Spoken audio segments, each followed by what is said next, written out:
بسم اللہ الرحمن الرحیم اللہم صلی وسلم علی النبی الامی وآلہ۔ ناظرین اکرام، آپ ملاحظہ فرما رہے پروگرام بزم سحر اور میں ہوں آپ کا میزبان محمد عبداللہ قادری۔ ناظرین، یہ پروگرام آپ کی خدمت میں ایم کیو ٹی وی کی جانب سے پیش کیا جا رہا ہے۔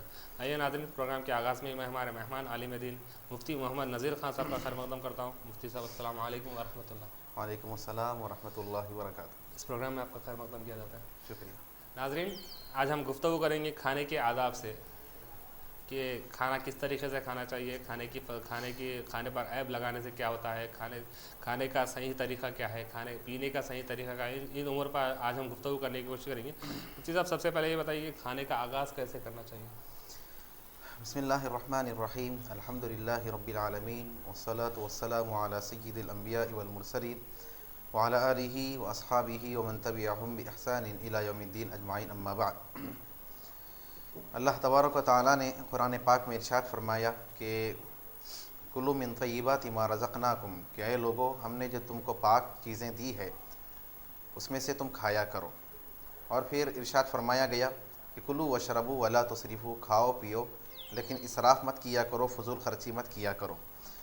جہاں تک کھانے کا آغاز کیسے کرنا چاہیے، اس کی ابتدا کیسا کرنا چاہیے، تو حدیث شریف میں آتا ہے، آپ صلی اللہ علیہ وآلہ وسلم نے ارشاد فرمایا، برکت الطعام الوضوء قبلہ والوضوء بعدہ، کہ کھانے کی برکت کھانے سے پہلے اور اس کے بعد وضو کرنا ہے۔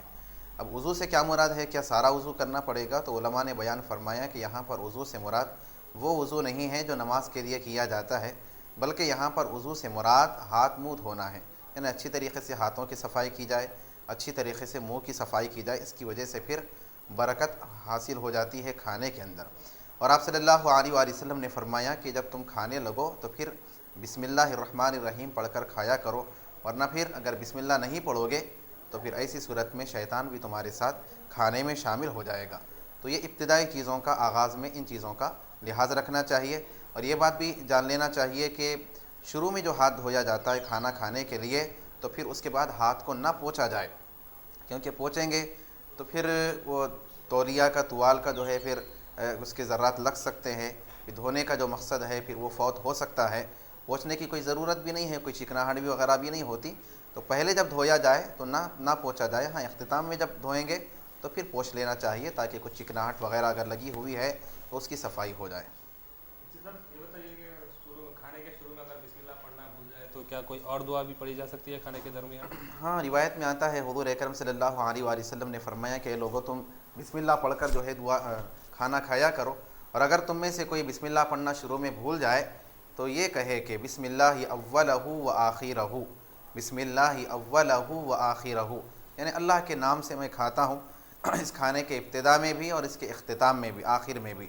اور ایک روایت میں آتا ہے کہ حضور اکرم صلی اللہ علیہ وآلہ وسلم تشریف فرما تھے، صحابہ کرام بھی آپ کی خدمت میں موجود تھے۔ ایک آدمی کھانا کھا رہا تھا، حضور اکرم صلی اللہ علیہ وآلہ وسلم اچانک مسکرا دیے، تو صحابہ نے عرض کیا کہ یا رسول اللہ، کیا وجہ ہے، آپ نے کیوں مسکرایا؟ تو آپ صلی اللہ علیہ وسلم نے فرمایا کہ یہ شخص کھا رہا تھا اور بغیر بسم اللہ پڑھے کے کھانا کھا رہا تھا، تو شیطان بھی اس کے ساتھ شریک ہو گیا تھا، لیکن جیسے ہی اس کو یاد آ گیا اور اس نے بسم اللہ پڑھی تو شیطان جو بھی کھایا تھا سارا قے کر دیا، اس کی وجہ سے میں نے مسکرا دیا۔ تو لہٰذا اگر ابتدا میں بھول گئے بسم اللہ پڑھنا، تو درمیان میں اگر یاد آئے، بعد میں یاد آئے، تو بسم اللہ اولہ و آخرہ پڑھنا چاہیے۔ اور پھر علماء نے بیان فرمایا کہ جب کھانے کے لیے بیٹھا جائے، کسی کو یاد ہو بسم اللہ تو بلند آواز سے بسم اللہ پڑھے، تاکہ دوسرے لوگوں کو بھی یاد آ جائے کہ بھئی بسم اللہ پڑھنا ہے، کہیں بھول نہ جائیں وہ، تو بسم اللہ ذرا بلند آواز سے پڑھ کر کھانا شروع کیا جائے، تاکہ دوسرے لوگوں کو بھی بسم اللہ پڑھنا یاد ہو جائے۔ آئیے ناظرین، ہمارے آج کے اس پروگرام میں کالرز کو شامل کرنے کا سلسلہ شروع کرتے ہیں۔ دیکھتے ہیں پہلے کالر ہمارے ساتھ کون ہے۔ السلام علیکم۔ وعلیکم السلام ورحمۃ اللہ۔ آپ اپنے ٹی وی کا آواز کم کر دیجیے۔ جی فرمائیے۔ جو جنت کی سردان کرتا ہے،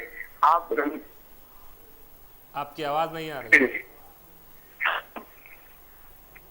ہمارے پاس معاشرہ ہو جائے، جو عورتیں رمضان روزہ توڑ کے شاپنگ میں جاتی ہیں، اکثر سرگرمی کے ماحول میں تقریباً ہماری عورتیں، ہماری بہنیں، ہماری ماں شاپنگ کرتی ہیں، روزہ نہیں رہتی، اس دن کھاتی ہیں، بے ہومی ہوتی ہے. ہماری بیوی فاطمہ رضی اللہ تعالیٰ ہماری جو جنت کی سردار ہے، انہیں پوری زندگی میں باہر ایسا نہیں کرے. پھر یہ ہمارے ساتھ کیوں ہو رہا ہے؟ یہ عورتوں کو کون بولتی ہے؟ مودی صاحب یہ.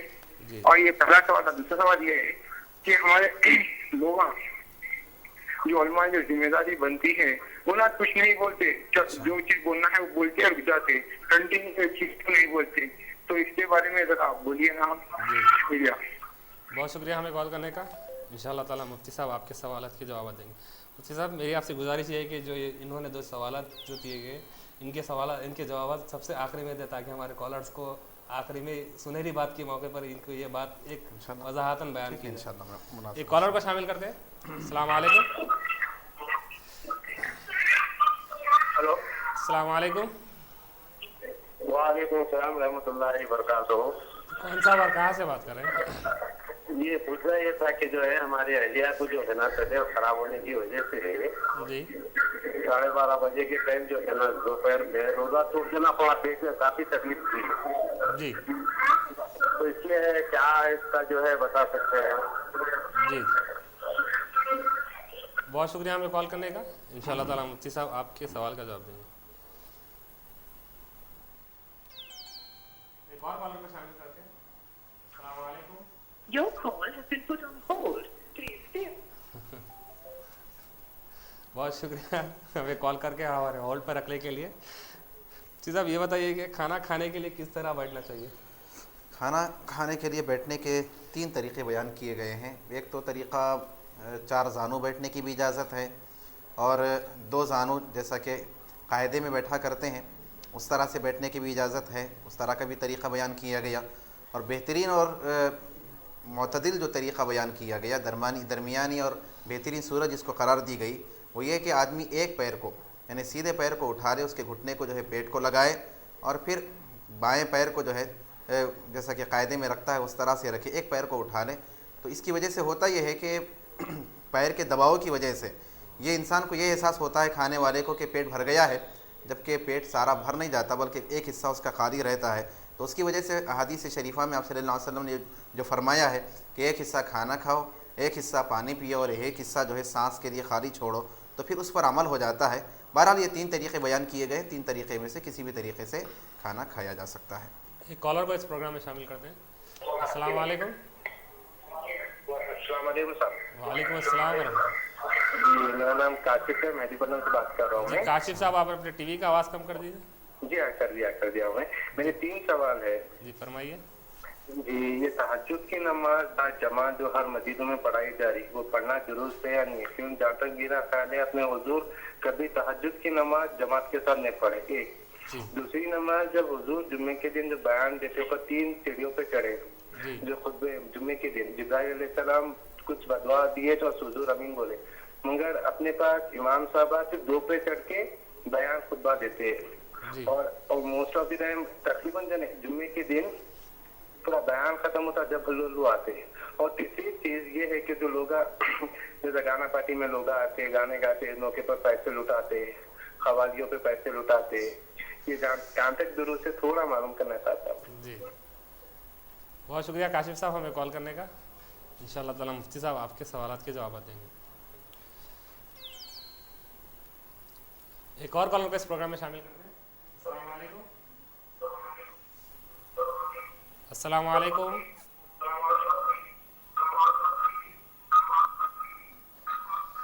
ریسپانس نہیں آنے کی وجہ سے ہمیں یہ لائن ڈراپ کرنا پڑا. ناظرین پھر ایک بار آپ کی خدمت میں یہ بات عرض کر دوں کہ آپ ہمیں ہم سے جب بھی رابطہ کرتے ہیں تو اپنے ٹی وی کا آواز کم کر کے ہم سے رابطہ کریں. ایک کالر کو اس پروگرام میں شامل کرتے ہیں. السلام علیکم. ہلو السلام علیکم. وعلیکم السلام ورحمۃ اللہ. جی میں مفتی صاحب سے یہ پوچھنا تھا جی کہ میرے پہچانت میں ایک ہے، انہوں اپنی بیوی کو طلاق دے دیتا ہوں بول کے 3 بار بولے ہوں، جی تو کیا وہ طلاق ہو جاتی؟ جی اور یہ پوچھنا تھا کہ روزے میں انجیکشن لے سکتے تھے؟ جی بہت شکریہ ہمیں کال کرنے کا. انشاءاللہ تعالیٰ مفتی صاحب آپ کے سوالات کے جوابات دیں گے. سب یہ بتائیے کہ سیدھے ہاتھ سے کھانے کی کس قدر اہمیت ہے؟ تو فیشن ہو گیا ہے بائیں ہاتھ سے کھانا الٹے ہاتھ سے کھانا، کہ پی رہے ہیں تو الٹے ہاتھ سے، کھا رہے ہیں تو جو ہے چمچے کا استعمال اور پھر الٹے ہاتھ سے، ایک فیشن بن گیا ہے۔ جبکہ حضور اکرم صلی اللہ علیہ وآلہ وسلم نے حدیث شریف میں ارشاد فرمایا کہ اے لوگو تم سیدھے ہاتھ سے کھاؤ، سیدھے ہاتھ سے پیو، کیونکہ شیطان بائیں ہاتھ سے کھاتا پیتا ہے۔ تو لہٰذا امت مسلمہ کو تو خاص طور پہ بھئی غیروں کا کیا اعتبار، کافروں کا کیا اعتبار، وہ تو ایمان ہی قبول نہیں کیے، ایمان ہی سے محروم ہے، تو دیگر پھر آداب اور تعلیمات کا کیا۔ لیکن مسلمانوں کو تو اللہ کے نبی صلی اللہ علیہ وآلہ وسلم کے تعلیمات کے مطابق، سرکار کے ارشادات کے مطابق سارے کاموں کو انجام دینا چاہیے۔ تو فرمایا کہ سیدھے ہاتھ سے کھاؤ، کیونکہ بائیں ہاتھ سے جو ہے شیطان کھاتا اور پیتا ہے۔ اور ایک روایت میں آتا ہے کہ ایک آدمی جو ہے حضور اکرم صلی اللہ علیہ وآلہ وسلم تشریف فرما تھے، بائیں ہاتھ سے کھا رہا تھا، تو آپ صلی اللہ علیہ وسلم نے اس کو فرمایا کہ سیدھے ہاتھ سے کھایا کرو، تو اس نے جھوٹ کہا اور کہا کہ نہیں میرا سیدھا ہاتھ جو ہے کام نہیں کرتا، یعنی اٹھتا نہیں ہے۔ تو سرکار نے فرمایا کہ پھر ایسا ہی ہو جائے۔ تو پھر بیان کیا جاتا ہے کہ زندگی بھر پھر اس کا سیدھا ہاتھ جو ہے کبھی منہ تک نہیں پہنچ سکا۔ تو لہٰذا ہمیں یہ چھوٹے چھوٹے سنتوں کو بھی، کھانے کے آداب ہوں، پینے کے آداب ہوں، اس کے اندر بھی حضور اکرم صلی اللہ علیہ وآلہ وسلم کے ارشادات کا لحاظ رکھنا چاہیے۔ دیکھیے اگر ہم سرکار کی سنتوں کے مطابق، سرکار کی تعلیمات کے مطابق ہم یہ روزمرہ کے معمولات کو بھی انجام دیں گے، تو پھر ہمارا کھانا بھی، ہمارا پینا بھی، ہمارا سونا بھی، ہمارا اٹھنا بیٹھنا بھی یہ اللہ کی عبادت ہو جائے گا، نبی کی سنت کے مطابق انجام دینے کی وجہ سے۔ کالر کو شامل کرتے ہیں۔ السلام علیکم۔ السلام علیکم۔ ہیلو، السلام علیکم۔ وعلیکم السلام۔ آپ سے ایک سوال تھا میرا۔ جی فرمائیے۔ قرآن شریف میں سجدے 14 ہے، لیکن میرے قرآن میں 15 بتا رہا، کیا ایک زیادہ ہو گیا اس کو پتا نہیں مجھے، یہ ذرا کنفیوز ہوں میں۔ جی جی، بہت شکریہ ہمیں کال کرنے کا۔ انشاءاللہ تعالیٰ مفتی صاحب آپ کے سوال کا جواب دیں گے۔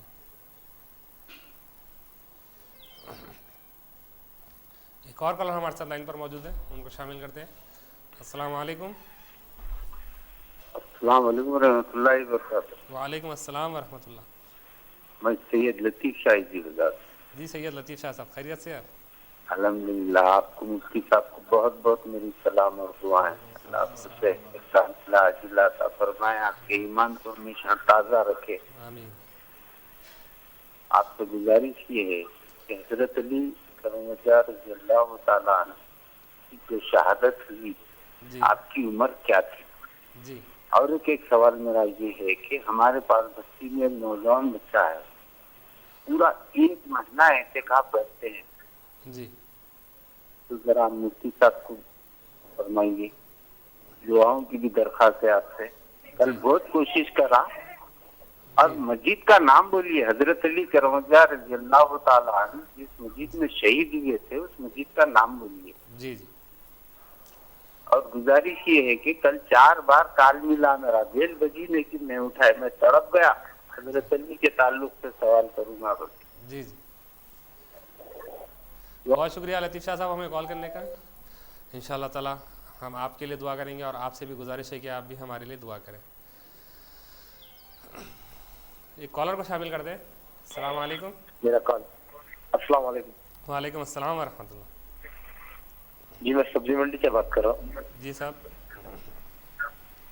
آپ سے ادباً گزارش ہے جی کہ آپ کے پروگرام میں وقار پاشا صاحب حضرت کو بلائیے۔ جی وہ حیدرآباد کے بہت جانے والے مشائخینوں میں سے ایک ہے حضرت، جی اتنا آرام سے سمجھاتے ہیں کہ اچھے آدمی کو سمجھ میں آ جاتی ہے ان کی بات۔ جی جی، بہت بہت شکریہ آپ کا۔ بہت شکریہ صاحب ہمیں کال کرنے کا۔ یقیناً اگر وقار پاشا صاحب ہمارے لیے، ہمارے اس پروگرام کے لیے ٹائم دیں گے تو یہ ہمارے لیے سعادت مندی کی بات ہوگی۔ انشاءاللہ تعالیٰ کوشش کریں گے، اگر انہوں ٹائم دیے تو انشاءاللہ تعالیٰ ان کا ایک پروگرام رکھا جائے گا خصوصی، وہ ہمارے لیے اور ہمارے پروگرام کے لیے سعادت مندی کی بات ہوگی۔ ایک اور کالر کو شامل کرتے ہیں۔ السلام علیکم۔ ہلو، السلام علیکم۔ وعلیکم السلام، خیریت صاحب؟ الحمدللہ۔ جی میرا 2 سوال ہے صاحب۔ پہلا یہ ہے کہ اپن جب اعتکاف کی نیت کرتے اور جب مسجد بناتے ہیں، اپن جب مسجد کا میپ دیتے اس کے میپ کے اندر ہی اعتکاف رہنا ہے، کہ ماشاءاللہ اپنے لوگوں میں پیسہ آتا ہے، اپن مسجد ایکسٹینڈ کرتے ہیں، اگر وہ میپ کے ایکسٹینڈ اپن باہر نکل گئے تو اعتکاف رہتا یا نہیں رہتا. اور دوسری بات یہ ہے جب بھی اپن قرآن پڑھ رہے ہیں، خاص طور تیسرا پارہ، تو جب تراویح میں اکثر نوٹس کیا جاتا ہے کہ تراویح میں جب سورہ آتا ہے تو بسم اللہ الرحمن الرحیم بول کے شروع ہوتا ہے، مگر حافظ صاحبہ کنٹینیو کر دیتے، بسم اللہ الرحمن الرحیم نہیں بولتے. کیوں؟ اس میں یہ دو ریزن ہے کہ عربی ورڈ جس کو سمجھ میں آتا ہے کیا ہوتا ہے میننگز پورے چینج ہو جاتے ہیں. کیوں؟ اللہ تعالیٰ ایک ایک آیات ٹائم پہ اتارے، کچھ الگ الگ ریزن کے حساب سے اتارے، تو بسم اللہ الرحمن الرحیم بولتے. صرف سورہ توبہ میں بسم اللہ الرحمن الرحیم نہیں تھا، مگر اکثر تراویحوں میں وداؤٹ بسم اللہ الرحمن الرحیم پورا سورہ مکمل کر دیتے. تھوڑا ایکسپلین کر دیتے اس کے تعلق سے. آپ کون سا بات کہاں سے بات کر رہے ہیں؟ فہیم بات کر رہے ہیں نام سے. جی بہت شکریہ فہیم صاحب ہمیں کال کرنے کا. انشاءاللہ تعالیٰ مفتی صاحب آپ کے سوال کا جواب دیں گے. مفتی صاحب کھانے کے آداب سے متعلق ایک سوال یہ ہے کہ پلیٹ سے کھانا کس طرح کھایا جائے؟ دیکھیے حضور اکرم صلی اللہ علیہ وآلہ وسلم نے ہر چیز کی تعلیم دی ہے ہمیں. یقیناً ہمارے لیے بہت ہی فخر کی بات ہے اور شکر کی بات ہے کہ ہمارے نبی نے چھوٹی چھوٹی چیزوں کی تعلیم دی ہے. کھانے کا طریقہ بھی بیان کیا ہے، اس کے آداب بھی بیان کیے ہیں. کھانا کیسے شروع کرنا چاہیے، کیسے ختم کرنا چاہیے، درمیان میں کھانا لے رہے ہیں تو کیسا لینا چاہیے، کھلا رہے ہیں تو اس کے کیا آداب ہیں. سرکار ہر چیز کی طریقہ، ہر چیز کا ادب اللہ کے نبی صلی اللہ علیہ وسلم نے ہمیں عطا کیا ہے. کسی غیر کو دیکھنے کی ضرورت نہیں ہے، کسی اوروں کے طریقوں کو دیکھنے کی ضرورت نہیں ہے. حضور اکرم صلی اللہ علیہ وآلہ وسلم نے حدیث شریف میں فرمایا کہ جب کھانا ڈالنے لگو تو اس کے کناروں سے ڈالا کرو، جو حصہ تمہارے سے قریب ہے اس سے لیا کرو، درمیان سے مت لیا کرو، کیونکہ برکت کھانے کے درمیان میں نازل ہوتی ہے. کھانے کے بارے میں بھی آتا ہے کہ جب کھانا کھانے لگو تو پھر اس کے کنارے سے کھایا کرو، درمیان سے مت کھایا کرو، کیونکہ برکت درمیان میں نازل ہوتی ہے. تو لہٰذا طریقہ یہی ہے کہ کنارے سے لیا جائے، اور کھا رہے ہیں تو اس وقت بھی کنارے سے کھایا جائے. ہاں یہ کہ بھائی درمیان میں ہے، جیسا کہ گوشت وغیرہ ہوتا ہے، سائڈوں میں نہیں ہے، بیچ میں ہے، تو اس وقت لیا جا سکتا ہے، منع نہیں ہے. لیکن اگر ایسا کوئی خصوصیت نہیں ہے درمیان کی تو پھر کونے سے، کنارے سے لینا چاہیے، جیسا کہ سرکار نے فرمایا، کیونکہ برکت برتن کے جو ہے درمیان میں، کھانے کے درمیان میں نازل ہوتی ہے. اس چیز کا لحاظ رکھا جائے. گرم چیز جو ہوتی ہے یعنی کہ چائے ہو، گرم چائے ہو یا گرم کھانا ہو، تو اکثر یہ دیکھنے میں آتا ہے کہ لوگ اس کو پھونک کر کھا سکتے ہیں. تو کیا ایسا عمل کیا جا سکتا ہے پھونک کر کھانا؟ یا آپ صلی اللہ علیہ وسلم نے منع کیا ہے پینے کی چیز میں بھی پھونکنے سے اور کھانے کی چیز میں بھی پھونکنے سے، کہ پھونک کر آپ صلی اللہ علیہ وسلم نے کسی چیز کو پینے سے وغیرہ اور کھانے سے منع کیا. ہاں سرکار نے یہ فرمایا ہے کہ جب گرم گرم کھانا لایا جائے، صحابی کے بارے میں آتا ہے کہ انہوں نے رکھا، ٹھنڈا ہونے دیا اس کو، اور فرمایا کہ کیونکہ سرکار نے فرمایا کہ اس کو ٹھنڈا ہونے دیا جائے کیونکہ اس کی وجہ سے برکت میں اضافہ ہوتا ہے. لیکن پھونک کر ٹھنڈا نہ کیا جائے، دوسرے طریقے بھی ہو سکتے ہیں. تھوڑی دیر اسی طرح سے خالی رکھ دیا جائے، نہ پھونکا جائے. پھونکنے سے آپ صلی اللہ علیہ وسلم نے منع کیا، اور ایک کراہیت کا عمل ہے، یہ نامناسب حرکت بھی ہوتی ہے اور دیکھنے والے کو بھی مناسب محسوس نہیں ہوتا. آپ صلی اللہ علیہ وسلم نے منع کیا ہے کہ کھانے کی چیز میں اور پینے کی چیزوں میں پھونکا نہ جائے. اب اس میں ایک بات یہ آتی ہے، مطلب بعض لوگ یہ بزرگان دین جو ہے جو دم کرتے ہیں، پانی کو دم کرتے ہیں، تو وہ سمجھتے ہیں کہ بھئی پھونکنے سے تو منع کیا گیا تو لہٰذا پھر یہ دم کرنا کیسے ہے.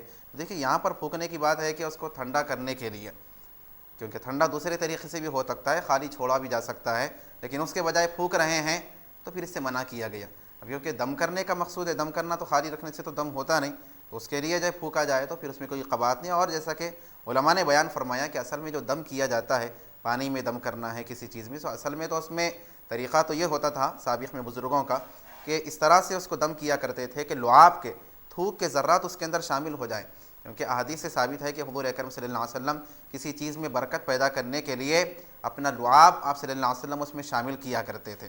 تو اس سنت کی تکمیل کرتے ہوئے لوگ بھی بزرگوں سے رجوع ہوتے اور بزرگان دین جو ہے لعاب کو شامل کرنے کے لیے اس طرح سے دم کرتے کہ تھوک کے ذرات اس کے اندر پیدا ہو جائیں. لیکن کیونکہ اب ایسا ذہن ہو گیا ہے کہ وہ تعظیم، وہ احترام، وہ عقیدت کے جذبات جو ہے وہ پھر معیار باقی نہیں رہا، تو لوگ اگر ذرات شامل ہو گئے تو پھر کراہیت بسا اوقات محسوس کرتے ہیں، تو پھر بس پھونک دیا جاتا ہے، پھونک کے ذرات کو شامل نہیں کیا جاتا. بہرحال یہ پھونکنا کیونکہ ٹھنڈا کرنے کے لیے نہیں ہے اور ضروری بھی ہے کہ تاکہ اس کے اندر برکت پیدا کی جائے، تو لہٰذا یہ اس سے مستثنیٰ ہوگا. ٹھنڈا کرنے کے لیے پانی پینے کی چیز کو، کھانے کی چیز کو پھونکنے سے منع کیا گیا. ایک سوال یہ تھا کہ کھانے سے پہلے دسترخوان کا اہتمام کیوں کیا جاتا ہے، دسترخوان کیوں بچھایا جاتا ہے، اور اگر ایسا نہ کیا جائے تو کیا کوئی قباحت ہے؟ دیکھیے دسترخوان کا ثبوت بھی اس کو استعمال کرنا، اس کو بچھانا، یہ بھی حضور اکرم صلی اللہ علیہ وآلہ وسلم کی سنت سے ثابت ہے۔ اب اس میں اہم مقصد یہ ہوتا ہے کہ بھائی کوئی چیز اگر گر جائے یا کوئی ایسی چیز ہو کہ جو کھانے میں شامل نہیں کی جا سکتی، جیسے ہڈیاں وغیرہ ہوتی ہیں، اس کو ڈالنے کے لیے آسانی ہوتی ہے، نیچے کا جو بستر ہے، نیچے کا جو فرش ہے وہ متاثر نہیں ہوتا، اس کے لیے جو ہے اس کا اہتمام کیا جاتا ہے۔ اور ایسا کوئی لازم اور فرض کی چیز نہیں ہے یہ کہ دستر نہیں بچھائیں گے تو گناہ ہوگا، ایسا نہیں، بلکہ بچھایا جائے تو بہتر ہے، سنت کی بھی تکمیل ہوگی اور پھر آسانی بھی ہوگی کھانے کے لیے۔ سب اگر کھانا سرو کرنے میں کھانا گر جائے یا اپنے خود ہی کھانے میں کھانے سے نوالا گر جائے تو اس کے لیے کیا حکم ہے؟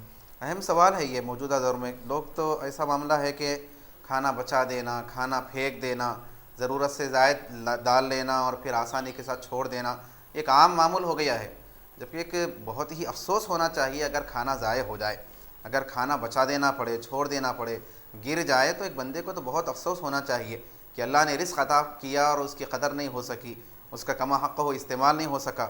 روایت میں آتا ہے کہ حضور اکرم صلی اللہ علیہ وآلہ وسلم اپنے دولت خانے میں تشریف لائے، گھر تشریف لائے تو ایک روٹی کا ٹکڑا پڑا ہوا تھا، تو سرکار نے حضرت عائشہ سے فرمایا کہ عائشہ اس کا اکرام کرو، کیونکہ جس گھر سے یہ پھر چلے گئی ہے تو پھر پلٹ کر نہیں آئی۔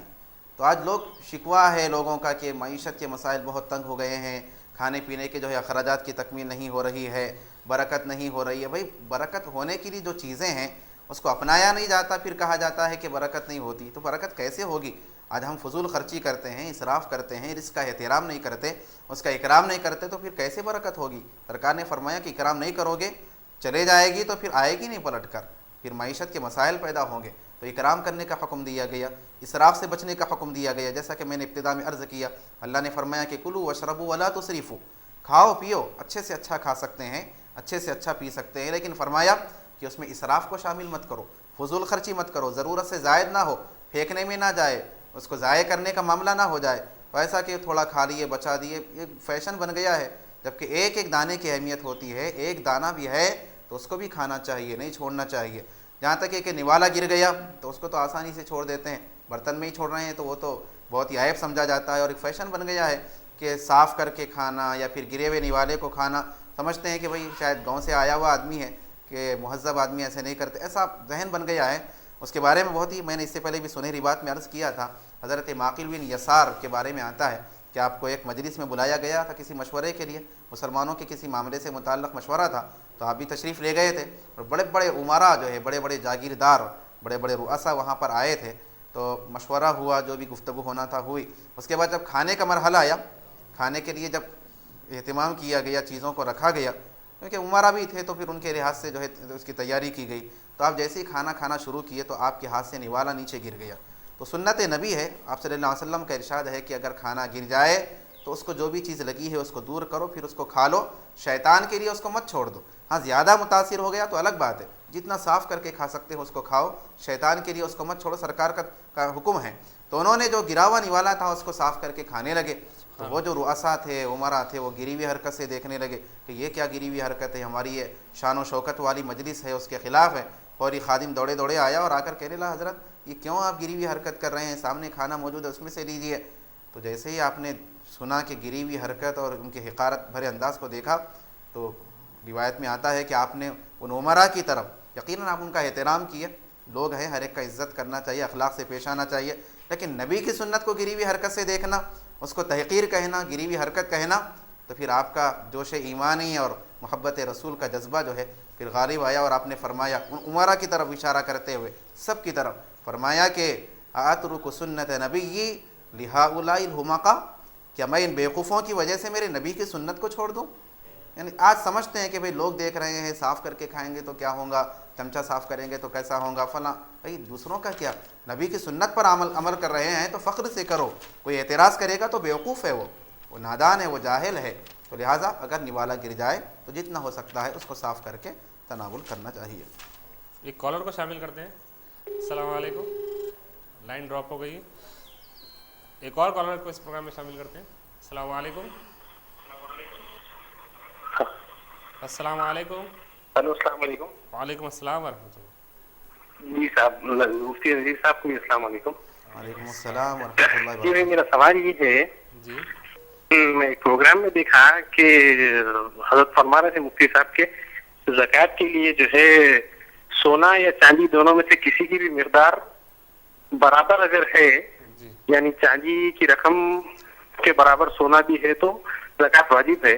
تو آج کل بازار کے حساب سے جو ہے 1 تولہ سونے پہ بھی لگ بھگ چاندی کی مقدار کے برابر ہو جا رہا. جی تو اگر کسی کے پاس 1 تولہ سونا ہے بھی تو کیا اس کے اوپر جی زکوٰۃ واجب ہوتی؟ جی آپ کون سا اور کہاں سے بات کر رہے ہیں؟ میں ابو تراب علی بول رہا ہوں ملا گوڑے سے. جی بہت شکریہ ابو تراب علی صاحب ہمیں کال کرنے کا. ان شاء اللہ تعالیٰ مفتی صاحب آپ کے سوال کا جواب دیں گے. ایک اور کالر کو شامل کرتے ہیں. السلام علیکم. السلام علیکم ورحمۃ اللہ وبرکاتہ. وعلیکم السلام ورحمۃ اللہ. جناب یہ مجھے ایک چیز معلوم کرنا ہے، جیسے کہ بازار میں کھانا ہر ویپن کی نشانی عادت ہے.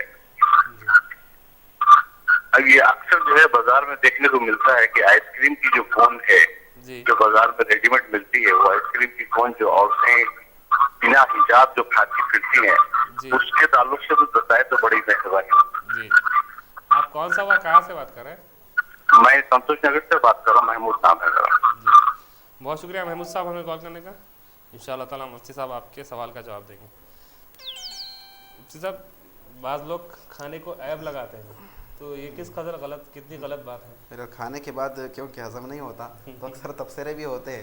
کسی شادی میں چلے گئے، پھر باہر نکلے تو پھر تبصرہ ہوتا ہے کہ یہ اچھا بنا، یہ اچھا نہیں بنا، یہ خراب بنا، یہ مزیدار نہیں تھا. وہ شاید ہضم کرنے کے لیے ایسا کرتے ہیں. حضور اکرم صلی اللہ علیہ وآلہ وسلم کے بارے میں آتا ہے کہ ما عاب النبی صلی اللہ علیہ وسلم طعاما قط. نبی کریم صلی اللہ علیہ وسلم نے کسی کھانے کو کبھی عیب نہیں لگایا. بلکہ واقعات میں آتا ہے، جہاں تک مجھے یاد ہے، کہ خاتون نے آپ کو دعوت دی تھی اور کچھ سالن وغیرہ بنایا تھا. سرکار بہت ہی لذت کے ساتھ اور بہت ہی اہتمام کے ساتھ اور بہت ہی ذوق کے ساتھ آپ صلی اللہ علیہ وسلم اس کھانے کو تناول کیے. وہ پریشان ہوئی اور سوچنے لگی کہ میں اتنا کیا لذیذ غذا بنائی کہ سرکار اتنی شوق سے اس کو تناول کیے. آپ صلی اللہ علیہ وسلم کے تشریف لے جانے کے بعد جب اس نے اس کو چکھا تو انتہائی کڑوا تھا وہ سالن، لیکن سرکار نے اظہار نہیں فرمایا، ناراضگی کا اظہار نہیں فرمایا، کوئی عیب کا ذکر نہیں فرمایا کہ یہ سالن ایسا اس طرح سے. بہرحال کھانے پر عیب نہیں لگانا چاہیے. سرکار نے فرمایا کہ کھانے پر عیب مت لگاؤ، اگر پسند آئے تو کھا لو، اگر پسند نہیں ہے تو چھوڑ دو. اس کو نام کیوں دے رہے ہیں کہ غلط ہے، خراب ہے، غلیظ ہے، کیا کیا نام دیتے ہیں. ہاں گھر والے ہیں کہ ان کو تنبیہ کرنے کے لیے بھائی تاکہ اچھی طریقے سے اہتمام کریں، اچھا پکائیں، اس کے لیے پھر بولا جا سکتا ہے دیکھو اس میں نمک کم ہے، اس میں فلاں چیز کی کمی ہے، آئندہ خیال کرنے کے لیے بولا جائے تو الگ بات ہے. لیکن حقارت بھرے انداز میں، توہین بھرے انداز میں کہنا کہ بہت صحیح نہیں ہے، فلاں نہیں ہے، یہ مناسب نہیں ہے. کیونکہ کھانے یا اللہ کا رزق ہوتا ہے، اس کا اکرام کرنے کا حکم دیا گیا ہے. سب سے اہم سوال، کھانا کتنا کھانا چاہیے؟ کھانا کھانے کے بارے میں حضور اکرم صلی اللہ علیہ وسلم نے حدیث شریف میں فرمایا کہ مومن ایک آنت میں کھاتا ہے، ایک آنت جو ہوتے ہیں، اور کافر جو ہے 7 آنتوں میں کھاتا ہے. اور روایت میں غالباً آتا ہے کہ ایک آدمی تھا، اسلام قبول نہیں کیا تھا تو بہت کھایا کرتا تھا. جب اسلام قبول کیا تو اس کی غذا کم ہو گئی. تو سرکار نے فرمایا کہ مومن ایک آنت میں کھاتا ہے اور کافر 7 پورے آنت بھرا کرتا ہے، پورا کھایا کرتا ہے. آپ صلی اللہ علیہ وسلم نے فرمایا کہ کھانا کم کھایا کرو. سرکار نے فرمایا کہ ابن آدم کے لیے تو اتنے لقمے کافی ہیں، چند لقمے کافی ہیں جو اس کے جو ہے پیٹھ کو سیدھا رکھ سکیں، تاکہ بہت ہی نقاہت محسوس نہ ہو، کمزوری محسوس نہ ہو. بس اس کو کمزوری محسوس نہ ہونے کے لیے، پیٹھ کو سیدھی رکھنے کے لیے چند لقمے کافی ہیں فرمایا. اور فرمایا کہ اگر ضروری ہے تو پھر پیٹ کے 3 حصے کیے جائیں، ایک حصہ کھانے کے لیے، ایک حصہ پانی کے لیے اور ایک حصہ سانس کے لیے رکھا جائے. ایسا نہیں کہ پورا جو ہے کھانے سے بھر لیے، نہ پینے کی گنجائش ہے، نہ سانس صحیح طریقے سے لے رہے ہیں.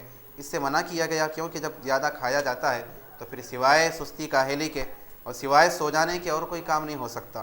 اس کی وجہ سے پھر شہوات کے خیالات، برے خیالات بھی انسان کے دماغ میں پھر کام کرنے لگتے ہیں، اور پھر کھانے کے شوق، جذبات، اس کی محبت، اور پھر یہ کہ اچھے کھانا، مطلب یہ جو اس کی خواہشات پیدا ہونے لگتے ہیں.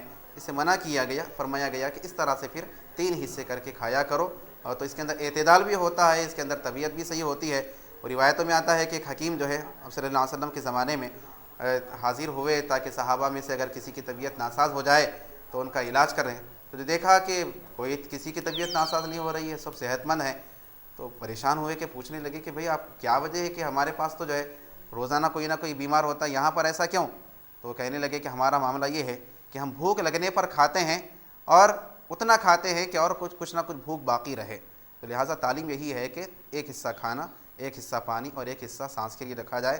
زیادہ کھانا اس سے آپ صلی اللہ علیہ وسلم نے منع کیا. اور ایک روایت میں آتا ہے، اگرچہ علماء نے اس کے بارے میں گفتگو کی ہے، فرمایا آپ صلی اللہ علیہ وسلم نے کہ دنیا میں جو زیادہ کھائیں گے تو روز قیامت وہ اتنا ہی زیادہ بھوکے رہیں گے.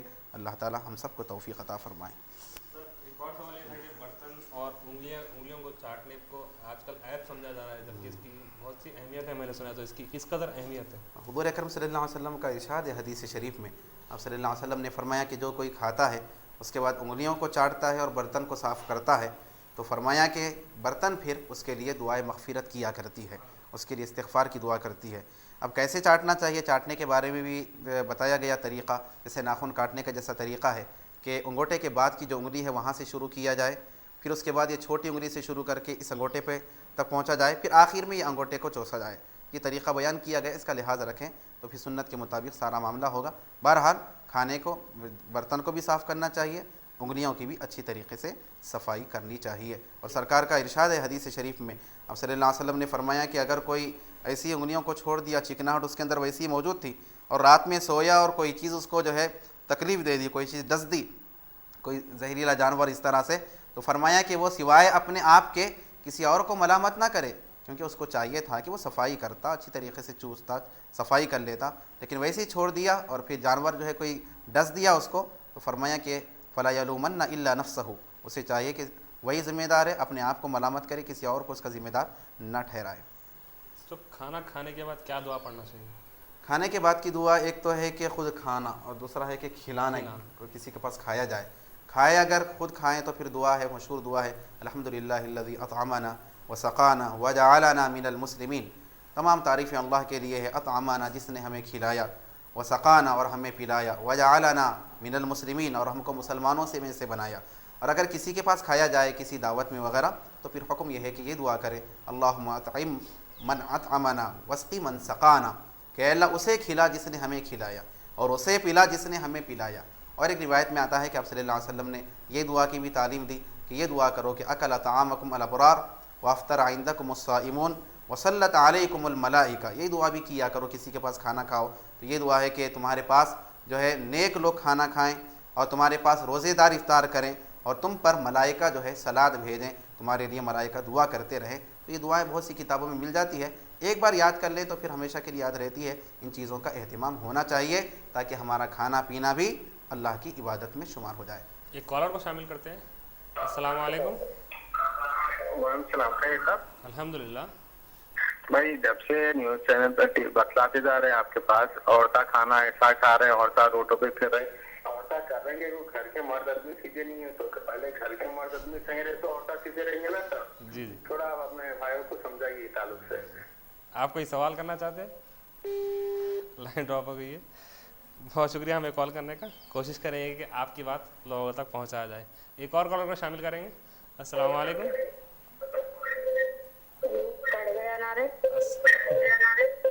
ہلو.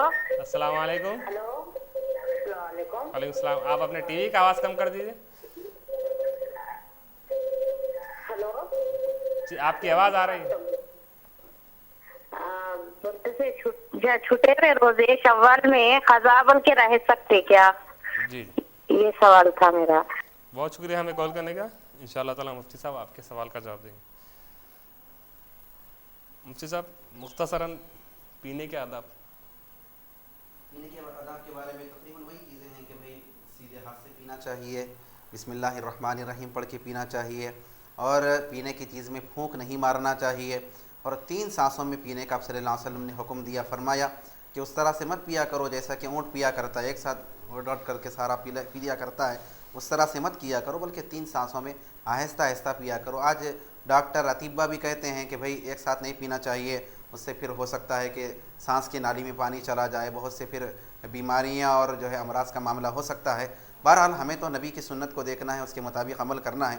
تو 3 سانس میں پینے کا حکم دیا گیا، اور پینے سے پہلے بسم اللہ پڑھنا، اور جب پینے سے فارغ ہوئے تو آپ صلی اللہ علیہ وسلم نے فرمایا کہ الحمدللہ پڑھنا چاہیے. سب کوئی کھانے کی چیز ہو یا کوئی پینے کی چیز ہو تو اس چیز کو تقسیم کیسے کرنا چاہیے؟ مطلب کس کو پہلے دینا چاہیے، کس کو بعد میں دینا چاہیے؟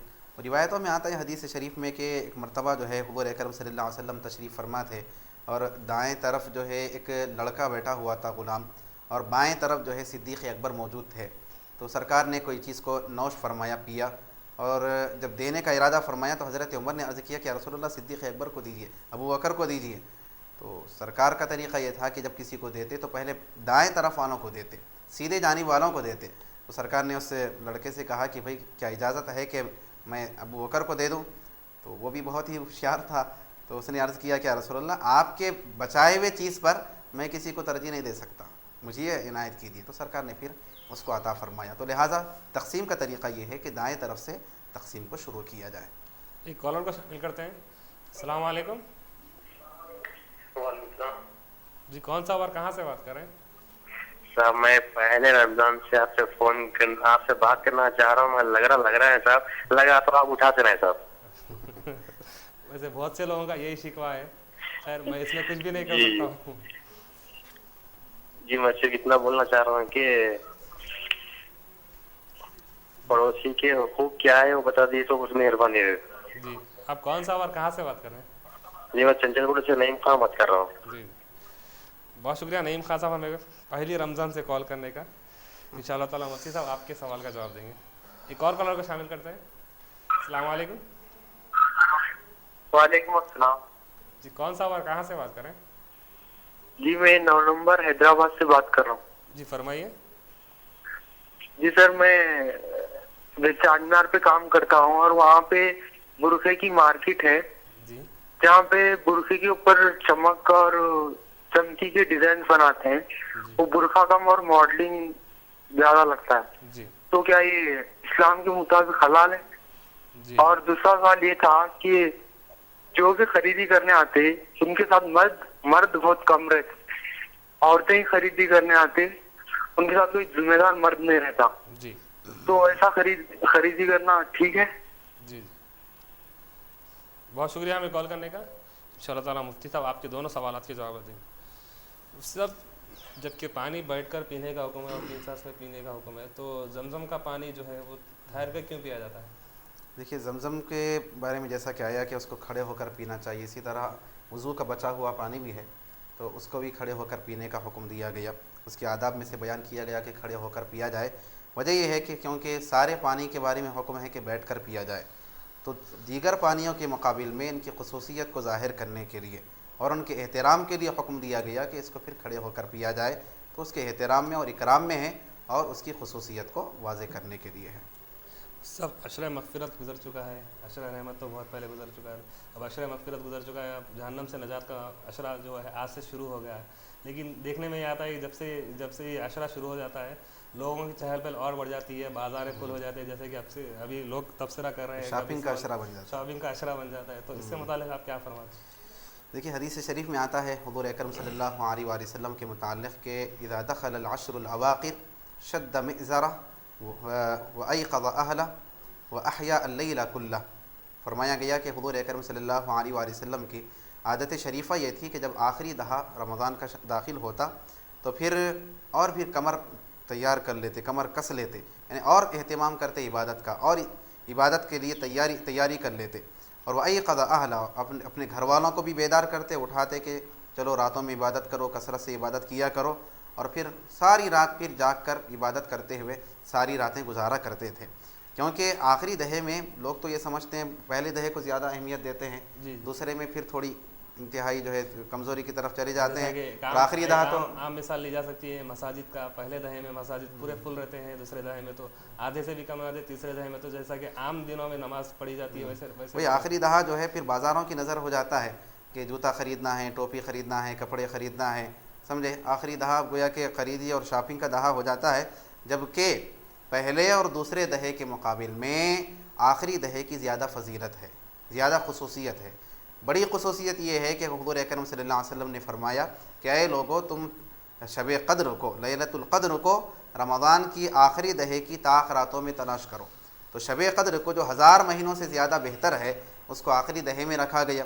تو لہٰذا غفلت میں گزاریں گے تو پھر اس ایسی بڑی رات سے جو ہے محرومی ہو جائے گی. اور جیسا کہ میں نے حدیث سنایا کہ آپ صلی اللہ علیہ وسلم آخری دہے میں پھر آپ کی عبادتوں میں کثرت ہو جاتا تھا, اس کے اہتمام میں پھر اضافہ ہو جاتا تھا. تو لہٰذا آخری دہے میں پہلے اور دوسرے دہے کے مقابل میں زیادہ عبادت ہونا چاہیے, زیادہ اذکار ہونا چاہیے, زیادہ تلاوت ہونی چاہیے, زیادہ عبادت کا اہتمام ہونا چاہیے. اور بات یہ بھی ہے، حضور اکرم صلی اللہ علیہ وسلم نے فرمایا انما الاعمال بالخواتیم، کہ اعمال کا دار و مدار خاتمے پر ہے.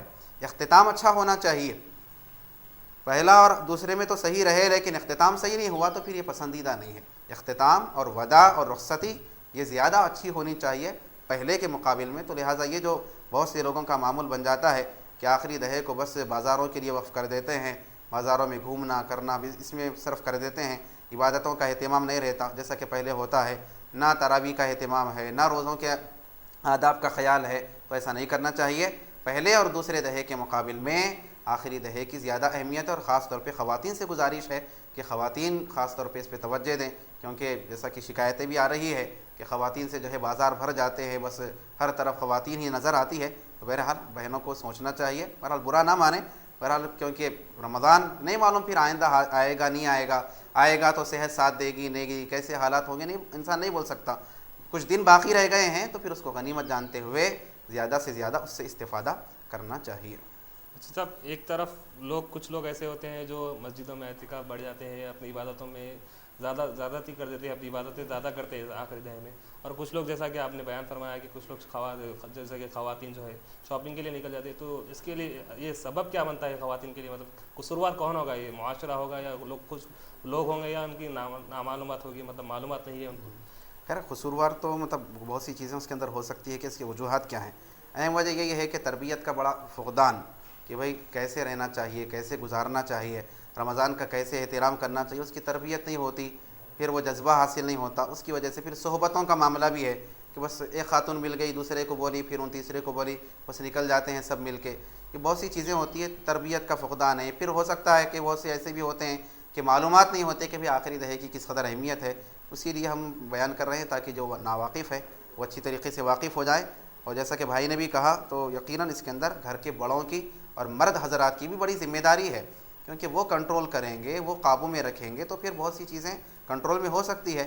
وہ آزادی دے دیں گے تو پھر یہ ساری خرابیاں پیدا ہو سکتی ہے. یقیناً خواتین کے ساتھ ساتھ اس کے اندر مرد حضرات بھی اس کے ذمہ دار ہیں. سب جو سوالات آ گئے ان کے جوابات ہیں. وہی پہلا سوال وہی تھا کہ شکایت تھی کہ خواتین جو ہے رمضان کے مہینے میں شاپنگ کے بہانے جو ہے روزہ ہی نہیں رکھتے، کیونکہ شاپنگ کو جانا ہے تو لہٰذا روزہ کیسے رکھیں گے، پریشانی ہوگی. تو بہت ہی بری بات ہے کہ خریداری کے لیے یقیناً رمضان کے واسطے نیا لباس کا انتظام کرنا، نئے جوتے ہیں، نئی ٹوپی ہے، یقیناً مستحب ہے، لیکن اس کی وجہ سے جو ہے روزے کو چھوڑ رہے ہیں. بھائی عید تو اس کے لیے ہے جس نے سارا رمضان روزہ رکھا، اور عید کے خاطر جو ہے روزوں کو چھوڑ دینا یہ تو بہت ہی غلط بات ہے. اور روزے کے بارے میں آپ صلی اللہ علیہ وسلم نے فرمایا کہ جس نے جان بوجھ کر بغیر مجبوری کے، بغیر عذر کے ایک روزہ بھی چھوڑا اور جو نقصان ہوا ہے اس کی تلافی میں اگر ساری زندگی بھی روزہ رکھا تو پھر وہ نقصان کی پوری تکمیل نہیں ہو سکتی، پابجائی نہیں ہو سکتی. تو لہٰذا خواتین کو ایسا نہیں کرنا چاہیے. اور اس سے پہلے بھی میں نے عرض کیا تھا کہ بہت سی خواتین ایسی بھی ہوتی ہیں کہ جو شرعی عذر میں ہوتی ہے، ایام میں ہوتی ہے، تو لہٰذا کیا کرتی ہے کہ مطلب رمضان میں دن میں نکلے، پھر کھانا بھی چل رہا ہے، پینا بھی چل رہا ہے. جیسا کہ بھائی صاحب نے ذکر کیا کہ آئس کریم جو ہے کھاتے پھر رہے ہیں، ہوٹلوں میں جو ہے خواتین نظر آتی دن کے اوقات میں. ان کا خیال یہ ہوتا ہے کہ ہم پہ تو روزہ فرض نہیں ہے نا، کیونکہ ہم تو ایام میں ہیں. تو دیکھیے ایک تو ہے کہ یقیناً رخصت ہے آپ کو کہ روزہ نہیں رکھ سکتے، آپ کے لیے ہے اجازت، لیکن رمضان کا احترام بھی تو کوئی چیز ہے. اس طرح سے کھلے عام کھانا پھرنا یہ تو رمضان کے احترام کے خلاف ہے.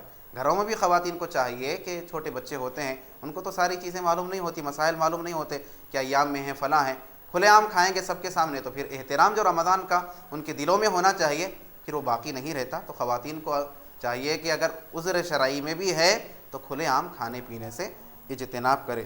اور ایک انہوں نے یہ بھی کہا کہ علماء بولتے ہیں نہیں، یہ بڑی شکایت آسانی سے لوگ بولتے ہیں کہ فلاں چیز کو علماء نہیں بولتے، فلاں چیز کو علماء نہیں بولتے، نماز کے بارے میں نہیں بولتے. آپ نے کتنے علماء کا بیان سنا ہے کہ جو نہیں بولتے، لہٰذا ایسا فوری تنقید کرنا اچھا نہیں ہوتا.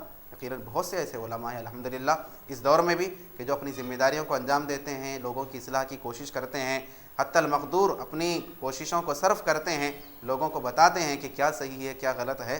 لہٰذا فوری تنقید کر دینا اور مطلق بول دینا کہ بھائی علماء ذمہ داری انجام ہی نہیں دیتے، بولتے ہی نہیں، یہ غلط بات ہے. صاحب نے سوال کیا کہ ان کی اہلیہ کو جو ہے پیٹ میں تکلیف ہو گئی تھی، اس کی وجہ سے جو ہے ظہر کے وقت میں یعنی درمیان میں روزے کو توڑ دینا پڑا، تو اس کی وجہ سے پھر کیا کرنا چاہیے؟ تو دیکھو اسی صورت میں پھر بعد میں آپ اس روزے کی قضا کریں، کوئی کفارہ وغیرہ لازم نہیں آتا. کاشف صاحب نے سوالات کیے. پہلا سوال ان کا یہ تھا کہ تہجد کی نماز جماعت کے ساتھ پڑھنا کیسا ہے؟ جبکہ نبی صلی اللہ علیہ وسلم نے تہجد کی نماز جماعت کے ساتھ ادا نہیں فرمائی۔ تو دیکھیے رمضان کے بارے میں احادیث سے اس کا ثبوت ہے کہ رمضان کے مہینے میں تہجد کی نماز جماعت کے ساتھ پڑھی جا سکتی ہے، جیسا کہ وطر کی نماز جماعت کے ساتھ پڑھتے ہیں۔ عام دنوں میں وطر کی نماز کو جماعت کے ساتھ پڑھنے کی اجازت نہیں ہے، لیکن رمضان میں جماعت کے ساتھ پڑھنے کا پھر اس کے لیے حکم دیا گیا۔ تو تہجد کا بھی رمضان کے ساتھ خصوصیت ہے کہ جماعت کے ساتھ اس کو پڑھا جا سکتا ہے، تو لہٰذا یہ کہنا غلط ہے کہ سرکار نے نہیں پڑھا یا پھر ناجائز ہے۔ دوسرا سوال ان کا یہ تھا کہ ممبر پر 3 سیڑھی ہونا چاہیے تھا، یعنی تیسری سیڑھی پر کھڑے ہونا چاہیے تھا، جیسا کہ روایت میں آتا ہے کہ آپ صلی اللہ علیہ وسلم پہلے سیڑھی پر قدم رکھے تو آمین فرمائے، دوسرے پہ آمین فرمائے، تیسرے پہ آمین فرمائے۔ صحابہ نے پوچھا کہ رسول اللہ آپ آمین آمین فرما رہے تھے، وجہ کیا تھی؟ تو سرکار نے فرمایا کہ جبرائیل دعا کی، اس میں سے ایک دعا یہ بھی تھی کہ رمضان پایا کوئی بندہ لیکن اپنے گناہوں کی مغفرت نہیں کیا، تو میں نے آمین فرمایا۔ تو دیکھیے اب یہ اس میں ضروری نہیں کہ پہلا قدم کا مطلب یہ نہیں کہ ممبر پر قدم رکھنا، ایسا بھی ہو سکتا ہے کہ ممبر پر تشریف لے جانے سے پہلے کا جو قدم تھا اس پر بھی آمین کہیں ہو، کیونکہ ایسا ضروری نہیں ہوتا، احادیث میں اسی صراحت نہیں ملتی کہ پہلا قدم یعنی ممبر کے سیڑھی پر تھا، ایسا الفاظ نہیں ہے، بلکہ پہلا قدم رکھنا وہ سیڑھی پر بھی ہو سکتا ہے، اس کے نیچے بھی ہو سکتا ہے۔ تو لہٰذا اور ایسا کوئی ضروری نہیں ہے کہ تیسری سیڑھی پر ہی کھڑا جائے، کیونکہ ممبر کا مقصد کیا ہے؟ لوگوں کو خطیب نظر آنا، اس کی بات لوگوں تک اچھا پہنچ سکنا، اس کے لیے ایسا کوئی پابندی نہیں ہے کہ دوسری سیڑھی پر یا تیسری سیڑھی پر کھڑا کیا جائے، اور احادیث سے بھی وہ حدیث سے جس کا آپ نے ذکر کیا اس کے اندر بھی ایسی کچھ واضح بیان نہیں ہے۔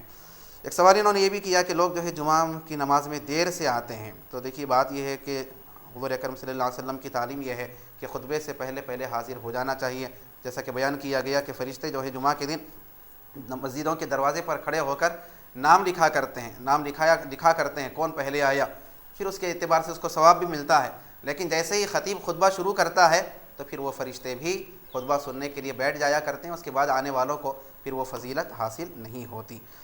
ایک سوال ان کا یہ تھا کہ بہت سے لوگ جو ہے نعت پڑھنے والے پر یا قوالی جو کرتے ہیں ان پر جو ہے پیسوں کو لٹاتے ہیں، تو یہ کس قدر صحیح ہے؟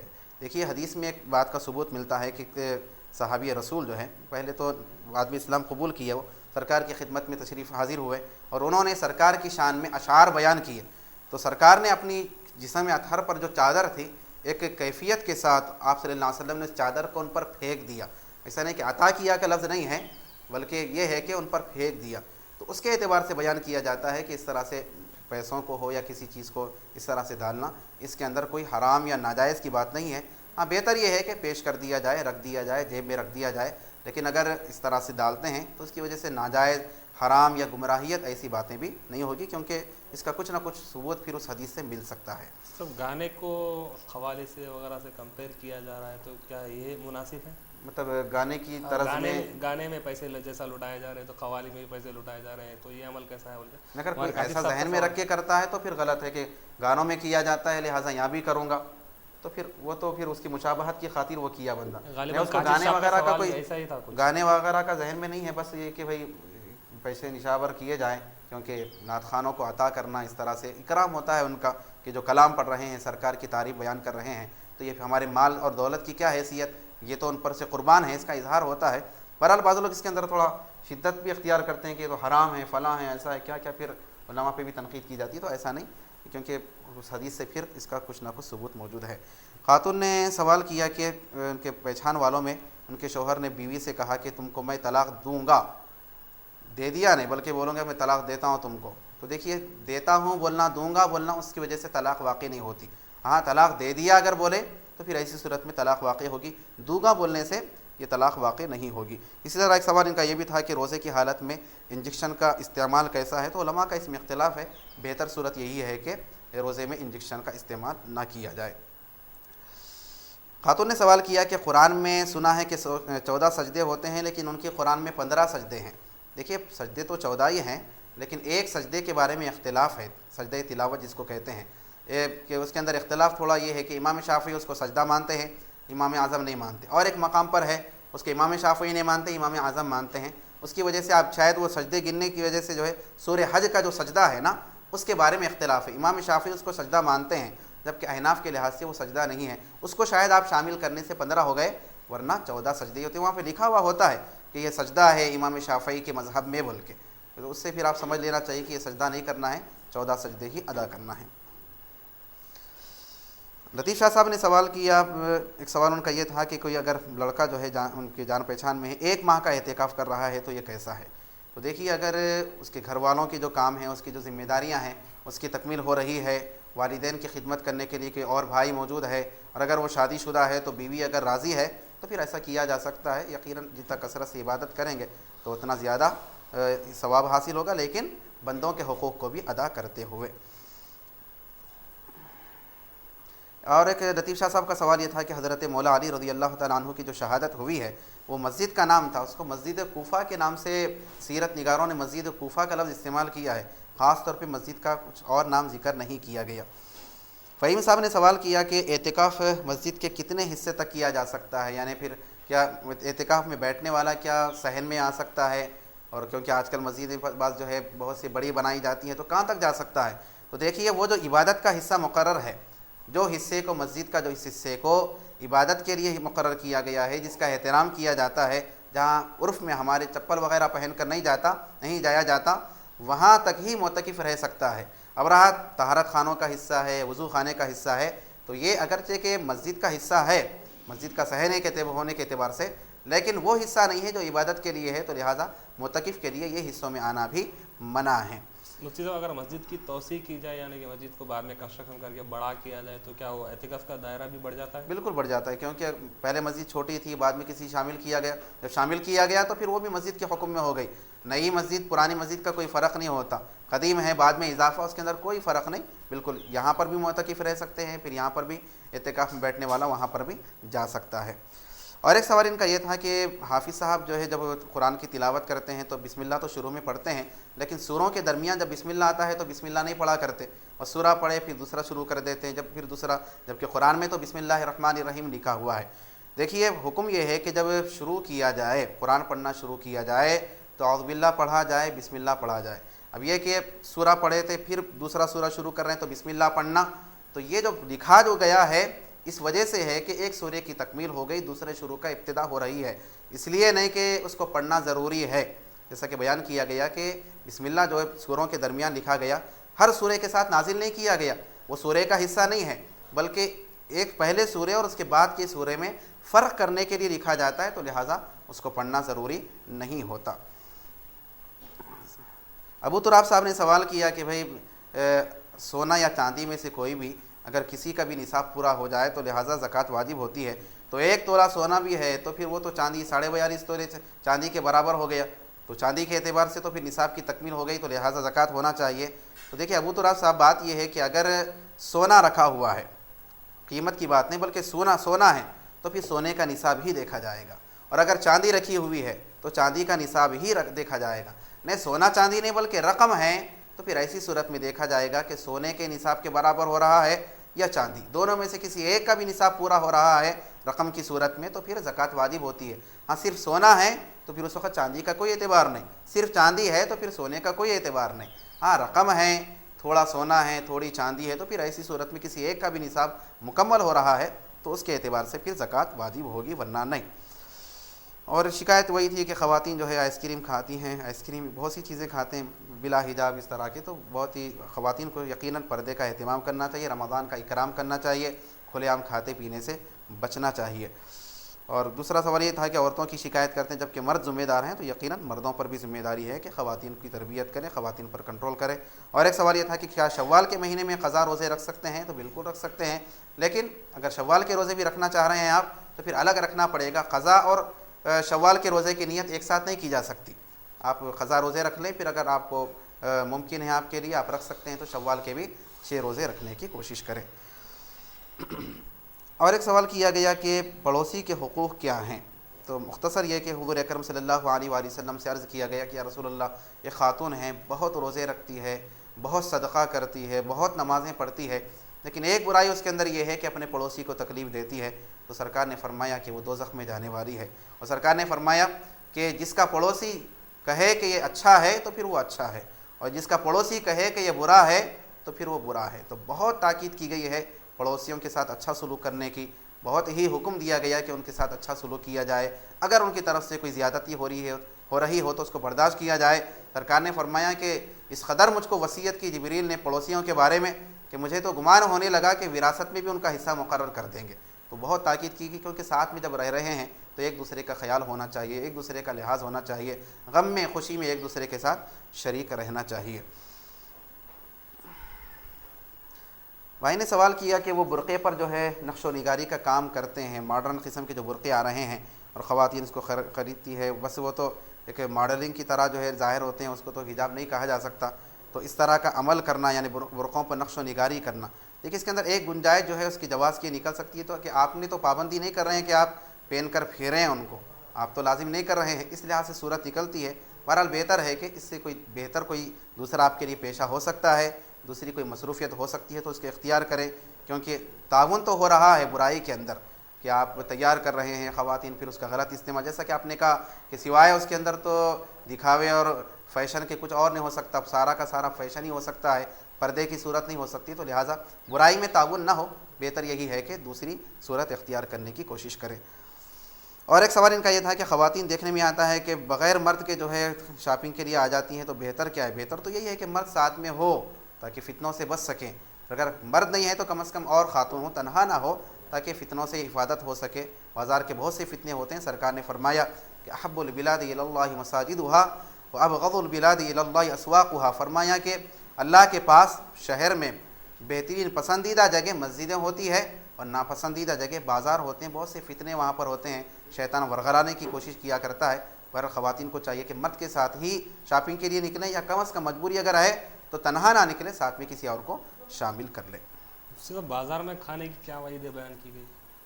بازار میں کھانا, جیسا کہ مشہور حدیث شریف ہے کہ الاکل فی السوق دناء, کہ بازار میں کھانا یہ ہلکے پن کی نشانی ہے, کہ کہیں بھی بنڈیوں پہ کھاتے. آج کل تو عام بات ہو گئی, ایک روایت بنتی جا رہی ہے. یہ دوشے کے دکانات تو جو ہے ہر کنارے پر جو ہے ہو گئے ہیں, بس نوجوان کھا رہے ہیں پی رہے ہیں. کیا مطلب کیوں ایسا ہے؟ جبکہ ہر مسلمان کو جو ہے سرکار کی تعلیمات پر عمل کرنا چاہیے. غیروں کی دیکھا دیکھی کیوں, غیر مسلموں کے طریقے پر کیوں؟ نبی کی سنت کو اپنایا جائے, ثواب بھی ملے گا, عبادت بھی ہوگی.